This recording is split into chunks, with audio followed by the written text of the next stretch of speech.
오늘은 본문 말씀을 중심으로 못 박히신 그리스도라는 제목으로 하나님의 말씀 증거하겠습니다. 오늘은 우리가 사도신경에서 고백하지요. 십자가에 못 박혀 죽으신 예수 그리스도를 우리가 믿습니다 라고 고백을 하는데, 도대체 왜 우리 예수님은 죽으셔야만 했는가, 꼭 죽으셔야만 했는가, 좀 안 죽으시면 안 됐는가 라는 것과, 죽으시더라도 좀 더 고상하고 멋진 죽음도 많이 있을 텐데 왜 그렇게 십자가라는 나무 십자가에 달려 죽으셔야만 했는가, 오늘은 이 두 부분을 중심으로 십자가에 못 박히신 그리스도, 이 고백 속에 담긴 의미를 찾아가 보도록 하겠습니다. 자, 첫 번째, 왜 그리스도께서는 꼭 그렇게 죽으셔야만 했는가? 영원히 사실 수 있는 영생이 있으신 분이신데, 생명을 주시는 분이 생명을 갖고 계신데, 그 가지신 생명으로 영원히 이 땅에서 우리와 함께 사셨으면 어땠을까? 그렇게 하면 우리를 구원하지 못하는가? 왜 도대체 예수님은 꼭 그렇게 죽으셔야만 했는가? 라는 질문이죠. 저는 어린 시절 예수님 만나고 그런 생각들을 종종 했어요. 우리 예수님 능력 많으신데 왜 이렇게 일찍 죽으셨을까? 좀 더 오래 사시면서 더 많은 일들을 하실 것이고, 가능하다면 지금까지 사셔서 우리 동네 의왕에 저기에 예수님 계시고 막 그러면 얼마나 좋을까? 그러면 이 지역에 있는 교회들이 어떨까요? 그렇죠. 날마다 막 부흥회지. 예수님 다니시는 곳곳마다 날마다 구원의 역사가 일어나고 얼마나 좋을까? 이런 생각을 해봅니다. 왜 이런 생각을 했냐면, 예수님은 고작 이 땅에서 공생의 3년뿐이었다고요. 3년. 고작 공생의 3년만으로도 수많은 군중들을 이끄셨고, 사회, 정치, 경제, 종교 모든 분야에서 영향을 끼치셨어요. 만약에 그렇게 3년 공생애가 아니라 80년을 사역하셨다면 어찌 됐을까요? 아니, 영원히 사시면서 활동하셨다면 어찌 되었을까요? 아무래도 어리숙한 제가 사역하는 것보다는 예수님이 친히 사역하시는 게 훨씬 낫지. 나는 허물투성인데 우리 예수님 실수가 없으신데, 능력도 많으신데, 행하시는 일마다, 가르치시는 말씀마다 전혀 실수가 없고 오류가 없고 의로우신 하나님이신데 예수님께서 친히 사역을 하신다면 어떨까요? 하나님 나라를 위해서 더 유익하지 않겠습니까?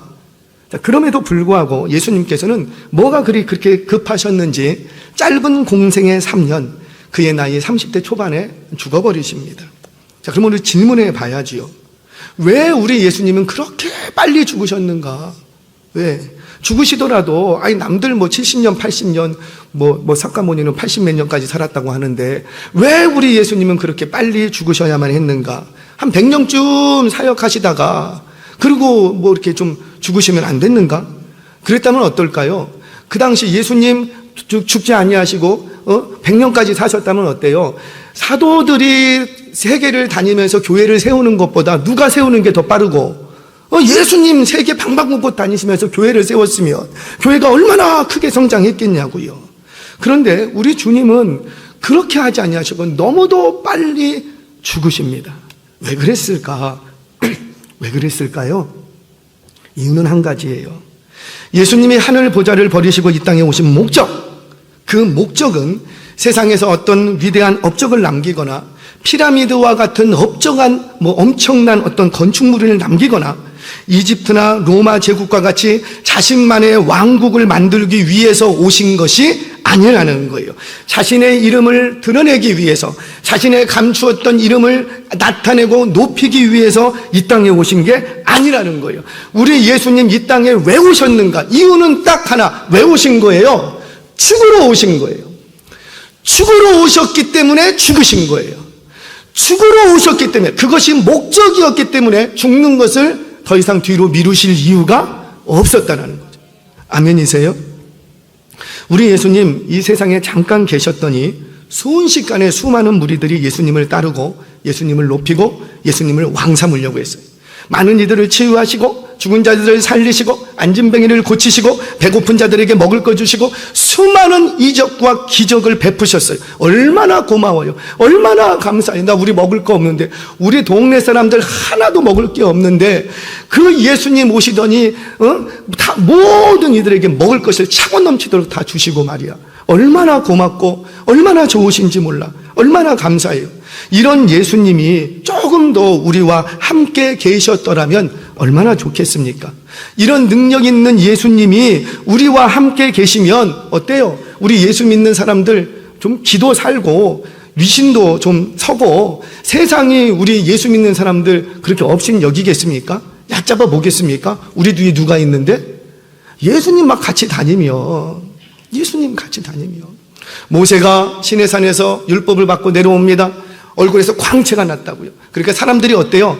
그 얼굴을 못 보겠어. 고개 팍 숙이고 얼마나 두렵고 위험한지. 그래서 모세가 어떻게 합니까? 어쩔 수 없이 거죽을 쓰죠. 너울을 쓰죠. 그리고 가려주는 거예요.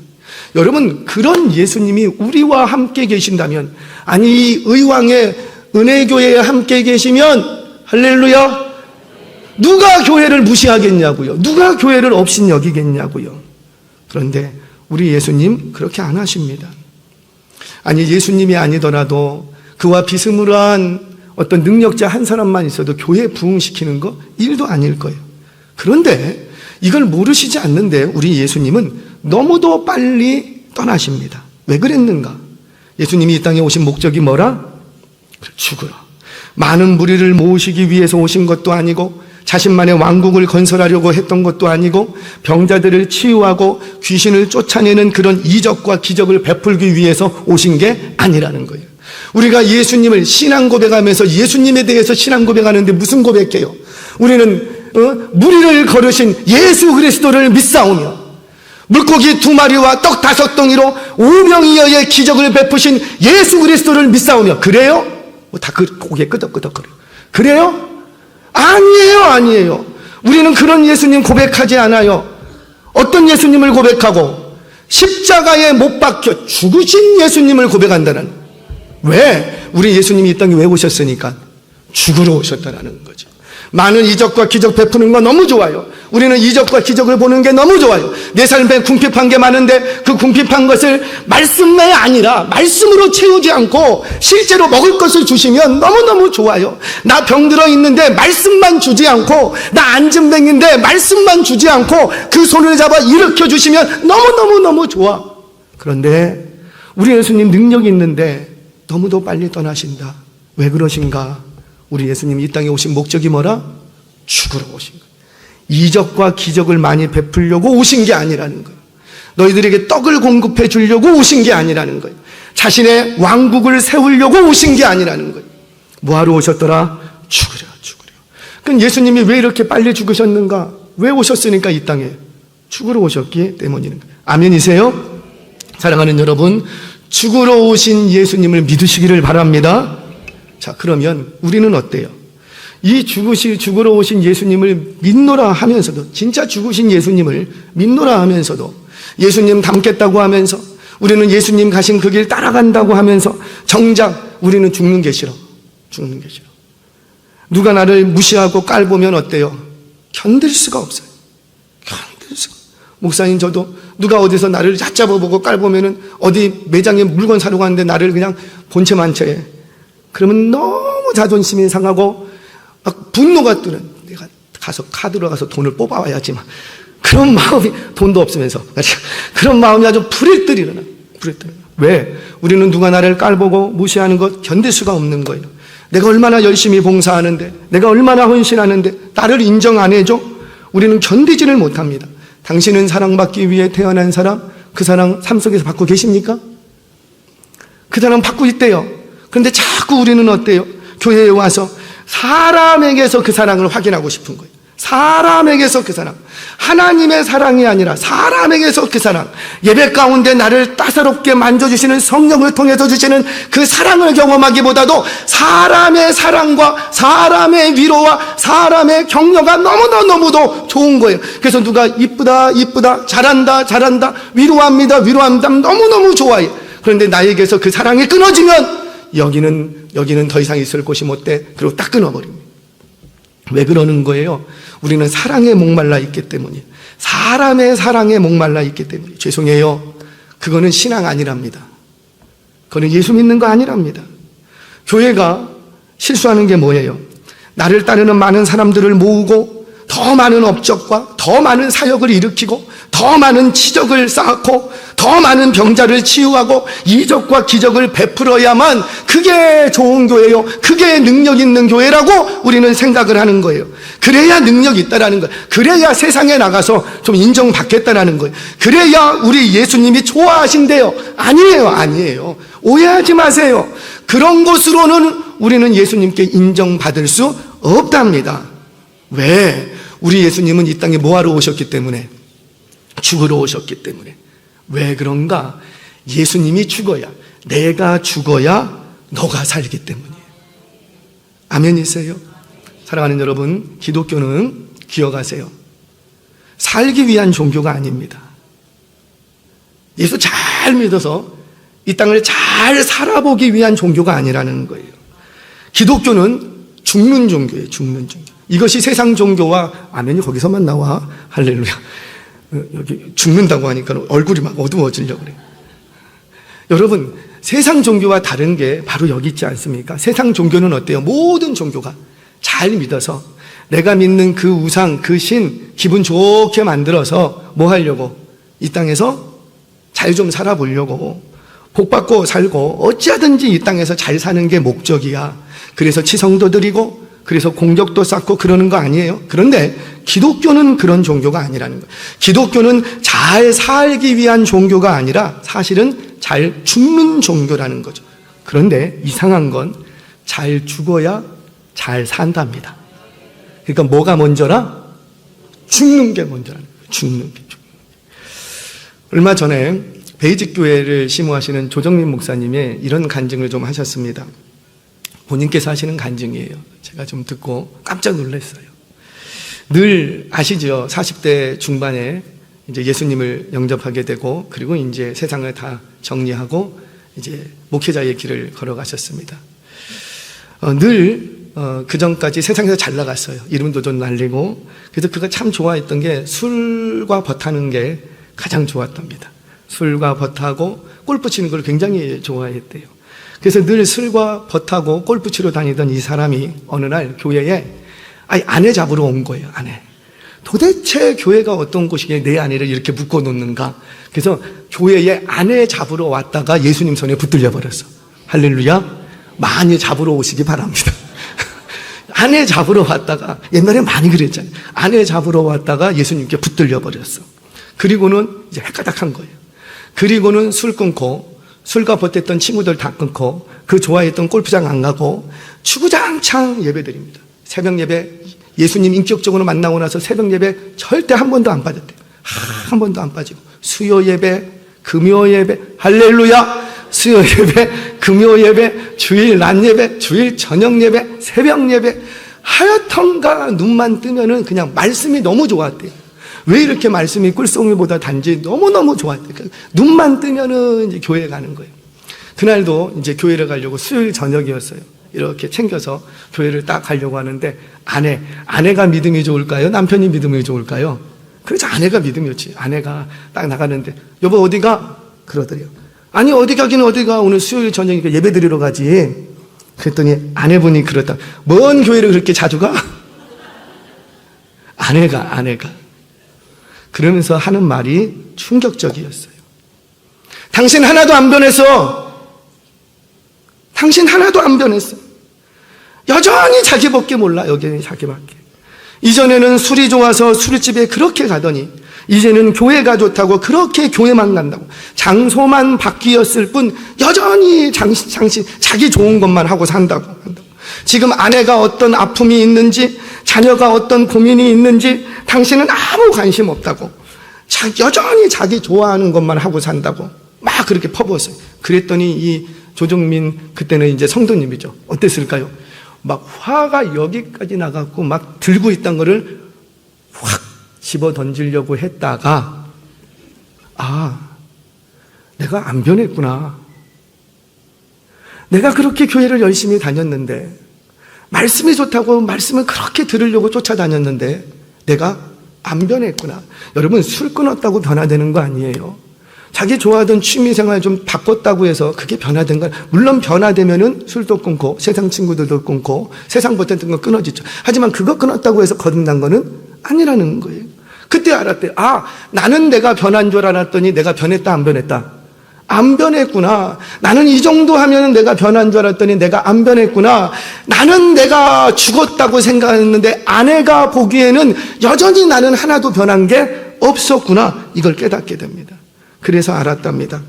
교회는 오래 다녔다고 해서 믿음 좋은 게 아니라, 교회를 열심히 다닌다고 해서 믿음 있는 게 아니라 내가 죽는 게 믿음이구나. 여러분, 거듭남이 뭐예요? 거듭남은 어떤 신령한 은사를 받고 방언이 터지고 공중부양하고 그런 거 아니라고요. 그런 거. 그게 거듭남이 아니라, 거듭남은 뭐예요? 내가 죽는 거예요. 죽는 거예요. 사랑하는 여러분, 신앙은 죽는 거예요. 교회는, 기독교라는 신앙은 널 위해서 내가 죽는 거예요. 널 위해서 내가 죽는 거예요. 때로는 널 위해서, 공동체를 위해서, 가족들을 위해서, 당신을 위해서 내 자존심을 죽여야 되고, 높임받고 싶은 마음을 죽여야 되고, 자기 자랑, 자기 과시, 인정욕구, 이전에 행했던 못된 학습과 구습들, 거듭나지 못한 감정, 정서라고 하는데 거듭나지 못한 이 정서를 죽여야 되는 거예요. 그래서 교회는요, 손 다 죽는 사람들 뿐이에요.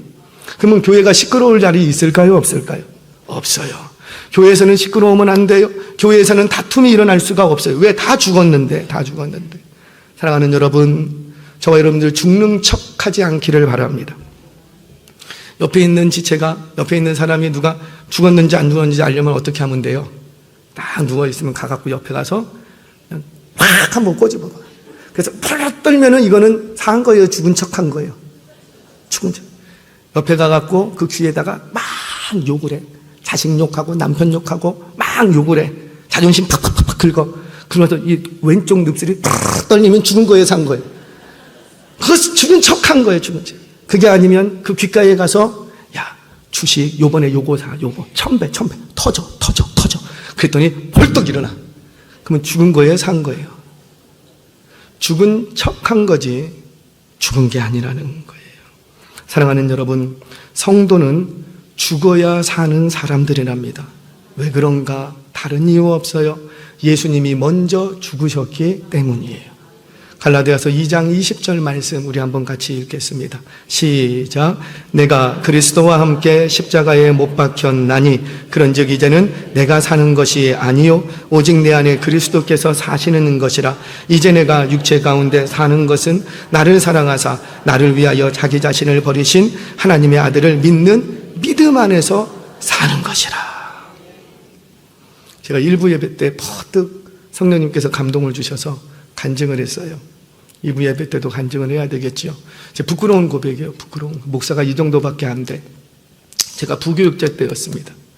부교육자 때 목사님이 얼마나 강하게 훈련을 시켰는지 일주일에 3일은 날을 세야 돼요.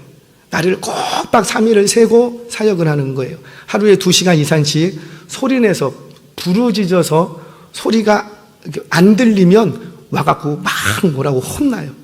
음악 소리가 나는데 그 음악 소리를 뚫고 저 뒤에서 앞에 계신 강단에 계신 목사님 귀에 들려야지. 그러니까 엄청 소리를 질러서 기도해요. 그걸 한 2시간씩 합니다. 2시간씩. 그리고 사역을 하루에 3일, 일주일에 3일은 날을 세고 사역을 했어요. 교회가 엄청나게 부흥을 했어요. 엄청나게. 200명 교회가 7개월 만에 1000명 교회로 확 부흥을 합니다. 출석 교인들이 엄청나게. 사역이 왕성하게 일어납니다. 왕성하게. 그날 제가 사역 잘했어요. 열심히 했어요. 죽을 둥 살 둥 했어요. 그랬더니 결과가 있더라고요. 그렇게 달려드니까. 그런데 하루는 아내하고 같이 새벽 예배를 다 마치고 집에 돌아가는 길이었습니다. 차를 타고 5분 정도 거리였는데 이제 아내가 딱 타고 저 타고 이제 차를 타고 집으로 돌아가 새벽 예배 마치고 나 도로를 통과하는데 아내가 옆에서 귀 닫으세요, 아내분. 이렇게 뭐라고 한마디 하셨어요. 아이고. 한마디 했어요. 했는데 그 말이 제 귀에 거슬렸어요. 얼마나 화가 났는지 달리던 차를 스탑시켰습니다. 왕복 8차선 도로에 스탑했어요. 아내가 식은땀을 뻘뻘 흘리고 미안하다고 잘못했다고 눈물을 막 흐르고 물론 나는 운전대를 안 놓고 엑셀을 주고 뒤에서 차 오면 출발할 준비를 하고 있으나 그랬어요. 내 분을 못 이겨서 죽자! 같이 죽자. 까짓 거 뭐. 난 이런 식으로 못 산다는 식이었죠. 그때 제가 알았어요.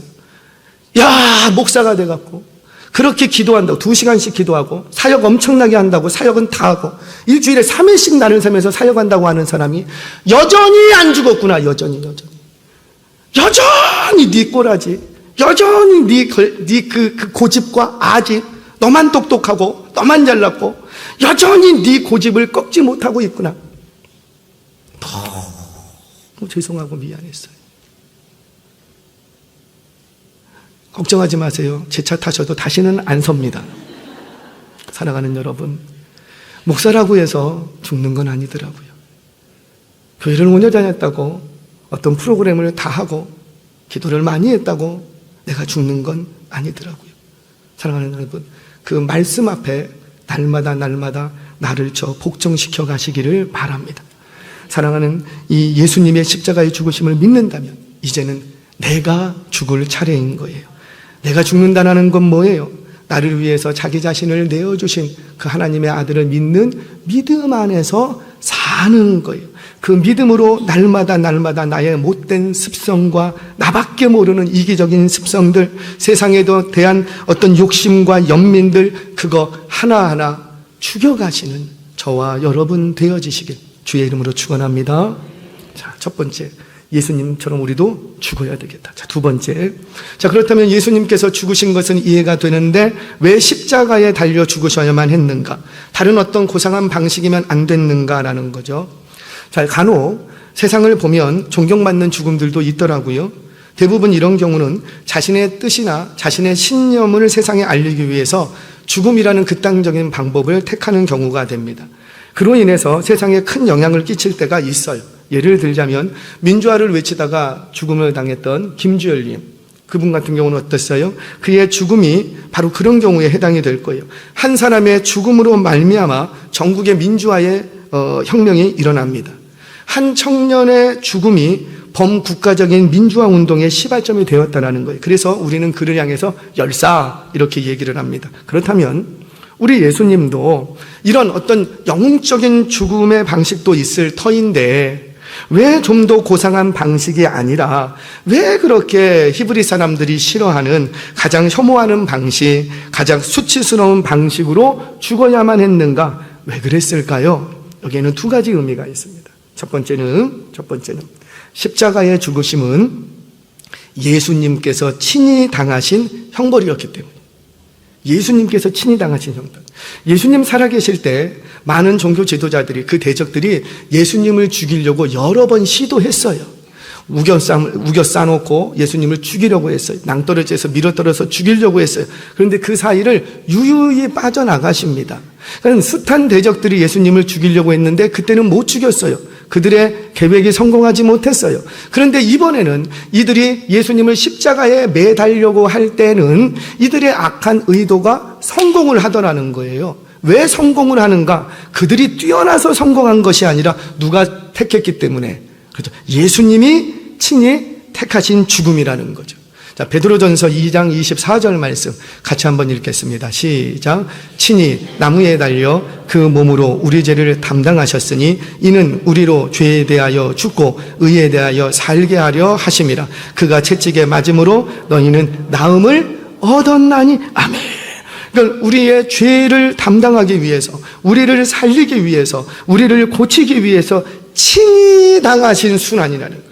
친히 당하신 순환. 만약에 예수님께서 거부하셨다면 그 누구도 예수님에게 이 순환을 안겨줄 수가 없는 거예요. 그러니까 오직 예수님이 십자가에 못 박혀 죽으신 이 사건은 예수님께서 친히 택하신 순환의 방식이었다는. 자, 그렇다면 이왕 택하실 거 조금 더 고상한 방식으로 죽지 않고 왜 나무 십자가의 형벌을 택하셨는가? 자, 왜 그랬는가? 우리 본문 13절 말씀 같이 한번 읽겠습니다. 시작. 그리스도께서 우리를 위하여 저주를 받은 바 되사 율법의 저주에서 우리를 속량하셨으니 기록된 바 나무에 달린 자마다 저주 아래에 있는 자라 하였음이라. 아멘. 자, 율법의 저주에서 속량하셨대요. 율법의 저주. 그러니까 율법의 저주에서 속량하는 것과 나무에 달린 것이 연관성이 있다는 거죠. 근데 이 말씀을 이해를 하려면 여기서는 다 이해가 못 되고 신명기 말씀을 좀 해석을 해야 이해가 됩니다. 자, 우리 신명기 21장 22절 23절 말씀 같이 한번 읽겠습니다. 시작. 사람이 만일 죽을 죄를 범함으로 내가 그를 죽여 나무 위에 달거든 그 시체를 나무 위에 밤새도록 두지 말고 그날에 장사하여 내 하나님 여호와께서 내게 기업으로 주시는 땅을 더럽히지 말라. 나무에 달린 자는 하나님께 저주를 받았음이니라. 아멘. 자, 이 본문을 잠깐만 띄워놔 주세요. 자, 히브리인들에게 십자가의 형벌과 일반 다른 민족에게서 일어나는 그런 십자가의 형벌은 그 의미가 다릅니다. 그러니까 같은 십자가라고 해서 나무 십자가라고 달렸다고 해서 같은 의미가 있는 게 아니라는 거예요. 자, 구약 시대의 성경에서 말하는 십자가 형벌은 일단 이 조항이 맞아야 돼요.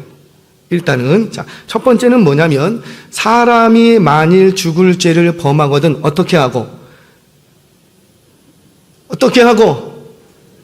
네가 그를 죽여 나무 위에 달거든 이렇게 되겠습니다. 자, 다시 그러니까 사람이 만일 죽을 죄를 범했기 때문에 그를 죽여서 어떻게 해라? 나무에 달라라는 거예요. 그러니까 사람이 죽을 죄를 범했다면 어떻게 해야 된다?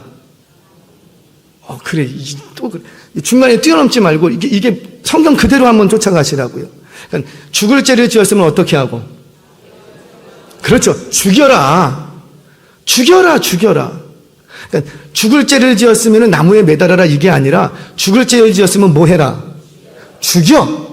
이게 하나님의 법이고 하나님의 공이라는 거예요. 죽여요. 아무리 내가 사랑하는 사람일지라도 죽을 만한 죄를 범했으면 반드시 어떻게 해라? 죽이라. 그 다음에 여기서 멈추지 않고 한 가지 더 있다라는 거예요. 그 죽은 시체를 어떻게 해라? 그 나무에 매달라.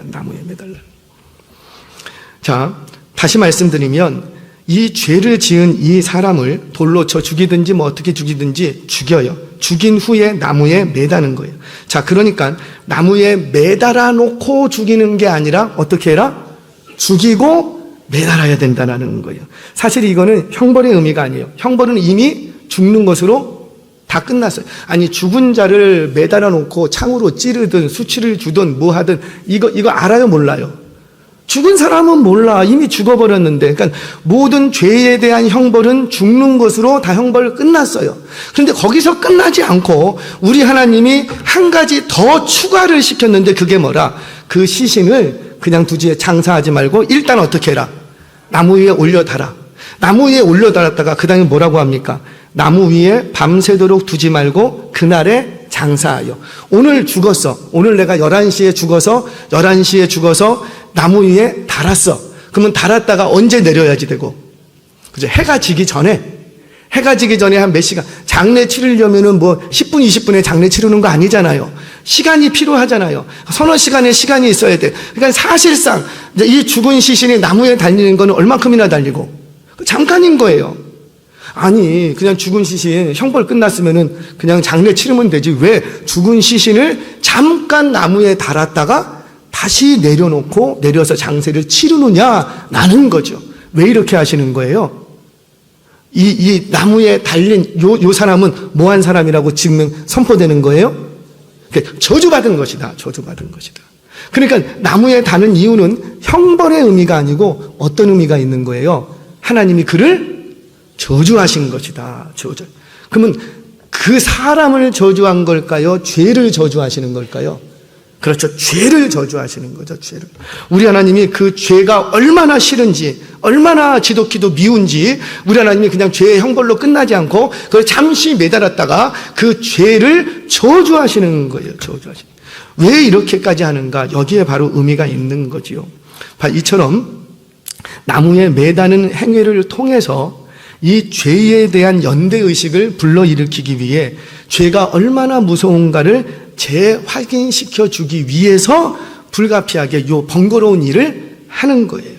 이렇게 함으로써 이 죄인은 하나님으로부터 저주받은 자라는 것이 상징적으로 보여주는 거죠. 그렇다면 다시 말하면 죄에 대한 형벌로 매다는 것이 아니라 하나님으로부터 저주당했다라는 것을 보여주기 위한 저주의 상징이었다라는 거예요. 저주의 상징.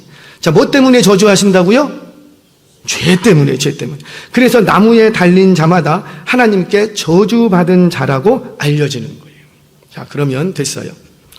자, 여러분, 만약에 예수님이 2000년 전 나무 십자가에서 안 죽으시고 최근에 오셔서 만약에 구원을 이루시기 위해서 죽으셨다. 그럴 일은 없지만 우리 죄를 대신하기 위해서 21세기에 오셔서 죽으셔야 했다면 어떤 방식이었을까요? 어쩌면 무기징역일지도 몰라요. 인권이 워낙 강화돼서 예수님 죽고 싶어도 못 죽으실 수도 있어요. 또는 사형이 선고됐어도 어쩌면은 집행유예 계속 미뤄질 수도 있는 거예요. 또는 사형이 집행될지라도 요즘 같은 시대에는 어떻게 사형이 집행될까요? 나무가 아니라 나무 십자가에 매다는 게 아니고 어디에? 뭐 전기의자 정도가 될까? 그런 거죠. 지금 무슨 말을 하냐면 왜 예수님은 요즘 안 오시고 왜 그 2000년 전 그때 왜 로마의 통치 아래 있을 때 왜 빌라도의 법정을 빌어서 왜 그때 나무 십자가에 죽으셔야 했느냐라는 거예요. 바로 그때 그 나무, 하나님의 저주받은 그 나무 십자가의 형벌로 죽으셔야만 했기 때문에 그때 오셔서 죽으신 거라는 거예요. 즉 우리가 당해야 될 모든 저주를 누가 당하시기 위해서? 그렇죠. 예수님이 당하시기 위해서. 너희가 당해야 될 저주를 내가 다 당한다. 그것을 보여주기 위해서 십자가에 달려 죽으셔야만 했던 거예요. 무슨 말이냐면 이 십자가 사건은 단순히 그 당시 로마의 형벌로 십자가 형벌이 제일 지독했는데 정치인들을 죽이는 형벌이었다. 그런 차원에서 해석하면 안 된다는 거예요. 로마의 형벌로서 십자가에 당하신 것이 아니라 바로 신명기 말씀을 따라서 우리의 저주를 대신 당하기 위해서 십자가에 달려 죽으셔야만 했던 거예요. 그 저주받은 나무에서 생명이 시작됩니다. 제가 조금만 더 설명할게요. 자, 창세기로 거슬러 올라갈게요.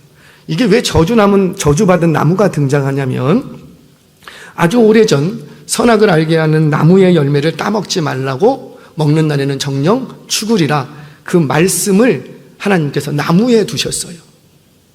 어디에다 기록한 게 아니에요. 어디에다 두셨다고요? 나무. 그래서 그 나무를 볼 때마다 뭐가 생각나고 하나님은 눈에 안 보이지만 하나님의 말씀이 기억나는 거예요. 이거를 보이는 말씀 이렇게 얘기를 합니다. 그러니까 나무를 보는 순간 뭐가 생각나고요? 하나님의 말씀이 생각나는 거예요. 자, 그런데 그 말씀에 순종하지 못한 결과 그 나무의 열매를 따먹고 그 인류는 어떻게 됩니까? 그 나무는 더 이상 축복의 나무가 아니라 인류에게 저주거리가 되어버리는 거예요. 뭐가? 그 나무가. 그런데 이제 그 나무에 우리 예수님께서 달리십니다. 그 나무는 저주받은 나무인데 이제 예수님께서 죽기까지 순종하심으로 저주받은 나무가 우리를 살리는 나무가 되더라는 거예요.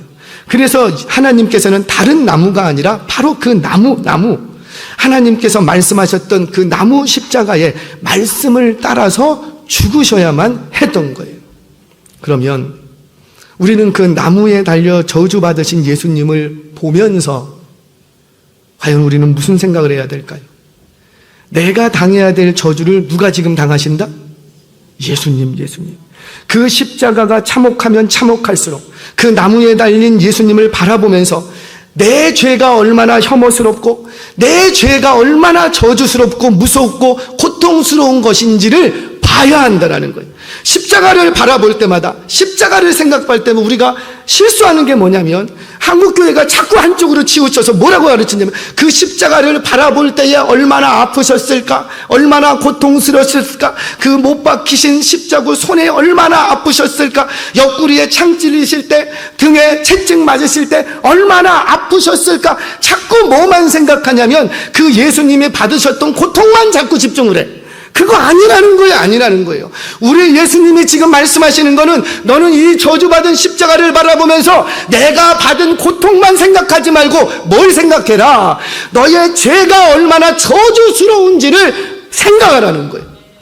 그래야 거듭남의 역사가 일어나고, 그래야 그 십자가를 보면서 내가 죄인됨이 고백이 돼. 그런데 그 십자가를 바라본다고 하면서도 교인된 우리가 얼마나 아프셨을까, 얼마나 고통스러웠을까, 나의 죄 때문에 그렇게 하셨대. 뭐예요? 그러니까 진정한 회개가 거기서 일어나지가 않는 거예요. 누구라도 나를 위해서 대신 채찍 맞았다면 싫어할 사람 한 사람 없어요. 누구라도 여러분을 대신해서 채찍 맞아주면 여러분들 그 사람 싫어할 거예요? 싫어할 사람 한 명 없어요. 그런데 우리 주님이 말씀하시는 건 뭐냐면, 너 나를 바라볼 때에 뭘 보라? 나는 지금 너희가 당해야 될 저주를 내가 당하고 있다. 뭐 때문에? 너희의 그 죄 때문이라는 거예요. 정말 그런가? 예수님께서 마지막 순간에 이렇게 얘기하십니다. 누가복음 23장 28절 말씀 같이 한번 읽겠습니다. 이 말씀하면 이해가 될 거예요. 자, 시작. 예수께서 예루살렘의 딸들아, 나를 위하여 울지 말고 너희와 너희 자녀를 위하여 울라. 예수님이 십자가 달리실 때에 예수님의 그 저주받은 십자가를 바라보면서 많은 여인들이 그 밑에 가서 웁니다. 우리 중에 누구도 그때 그 여인처럼 통곡하면서 운 사람 없을 거예요.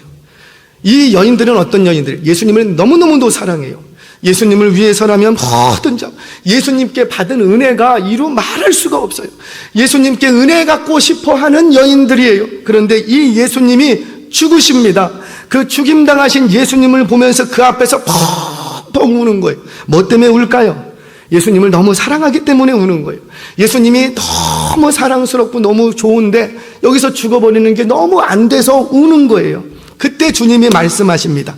나를 위하여 울지 말고 너희와 너희 자녀를 위하여 울라. 왜? 너희와 너희 자녀의 죄를 보라는 거예요. 너희와 너희 자녀의 죄로 인하여서 너희가 저주를 당할 거야. 근데 그 저주를 내가 대신 당하는 거 있는 거야. 그러니 너희는 나를 보면서 나를 위하여 울지 말고 나를 보면서 너희 속에 있는 그 죄의 저주를 보라는 거예요. 사랑하는 여러분, 십자가에 달리신 예수를 생각할 때마다 내 죄가 얼마나 저주스럽고 얼마나 추하고 무서운지를 보랍니다. 그리고는 그 십자가를 생각할 때마다 동일한 죄를 반복하지 말라는 거예요. 그 죄 때문에 우리는 저주당합니다. 이제 결론입니다. 왜 예수님이 죽으셔야만 했는가? 왜 그토록 빨리 죽으셔야만 했는가? 왜 다른 죽음이 아니라 나무 십자가, 저주스러운 수치스러운 죽음을 당해야 하셨는가? 다 밝혔어요. 그럼 이제 그 십자가에 못 박혀 죽으신 예수님을 믿는 우리는 이제 어떤 삶을 살아야 될까요? 사랑하는 여러분, 못 박혀 죽으신 예수님을 믿는다면 저와 여러분들 이제 십자가 지는 삶을 시작하시기를 바랍니다. 십자가 지는 삶은 뭐예요? 내가 죽는 거예요. 내가 죽는 거예요. 타인의 짐을 져주는 거예요. 서로의 짐을 서로 져주는 거예요. 너희와 너희 자녀를 위해서 우는 거예요. 남편을 위해서 울고 자녀를 위해서 우는 거예요. 왜 우는 거예요? 이 자녀가 좋은 성적을 못 받아와서 우는 게 아니라 이 자녀 속에 있는 저주스러운 죄를 보면서 우는 거예요. 나의 씻지 못한, 회개하지 못한 죄악 덩어리가 저들 속에도 있는 것을 보면서 우는 거예요. 남편을 향해서 울 수밖에 없는 거예요. 아내를 향해서 울 수밖에 없는 거예요. 왜? 저들 속에 있는 저주스러운 죄를 보니 울 수밖에 없는 거예요. 나 예수 믿는다고 하는데, 나 열심히 교회 생활하고 신앙 생활하고 열심히 예배 생활한다고 하는데 죽지 못하고 변화되지 못한 나 때문에 마음 아파하고 있는 남편을 위해서 울라는 거예요. 그 아내 앞에서 죽으라는 거예요. 죽지 못한 자녀들 앞에서 믿음 있는 내가, 권사된 내가, 목사된 내가 죽지 못한 것, 그거 가지고 울라라는 거예요. 죽어보지 못한 목사 때문에 많은 성도들이 울고 있잖아. 많은 성도들이 아파하잖아. 예수 믿노라 하면서 변화되지 않은 아빠 때문에 아내가 얼마나 고통스러워하고 얼마나 힘들어하는지. 사랑하는 성도님 여러분, 우리 예수님 닮아 죽기로 결심하시기 바랍니다. 십자가에 못 박히신 그리스도를 믿는다면 그분을 따른다면 이제 십자가 지는 삶으로 나아가시기를 바랍니다. 그렇게 남편 앞에서, 자녀들 앞에서, 아내 앞에서, 직장 상사 앞에서, 세상 유혹과 미혹, 연민 앞에서 내가 죽어질 때 바로 그것에 놀라운 생명의 역사가 일어날 줄 믿으시기를 바랍니다. 이런 놀라운 생명의 역사의 주인공들 되시기를 주의 이름으로 축원합니다.